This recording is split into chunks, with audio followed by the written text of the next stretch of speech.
এই জুলাই আন্দোলনের বিগত ফ্যাসিস্ট সরকারের আমলে বাংলাদেশ জামাত ইসলামী যে পরিমাণ ক্ষতিগ্রস্ত হয়েছে, আর কোন দল সেই পরিমাণ ক্ষতিগ্রস্ত হয় নাই।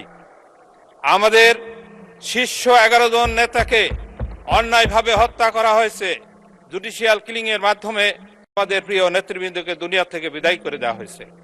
আমাদের অনেক ছাত্র নেতা এবং অনেক ভাইদেরকে গুম করে দেওয়া হয়েছে, যাদের আজ পর্যন্ত আমরা তাদের লাশটাও পাই নাই। আমাদের কুষ্টিয়া ইসলামী বিশ্ববিদ্যালয়ের ওয়ালিউল্লাহ, মোসাদ্দেক আলী এবং আমাদের হাফেজ জাকির হুসাইন, তাদের লাশটা আমরা আজ পর্যন্ত পাই নাই। মাননীয় স্পিকার, জামাত ইসলামী যে পর্যন্ত যে পরিমাণ ক্ষতিগ্রস্ত হয়েছে, যে পরিমাণ ফ্যাসিস্ট হাসিনা শত্রুতা করেছে এবং ক্ষতিগ্রস্ত করেছে, সর্বশেষ আমাদের বাংলাদেশ জামাত ইসলামী ছাত্র শিবির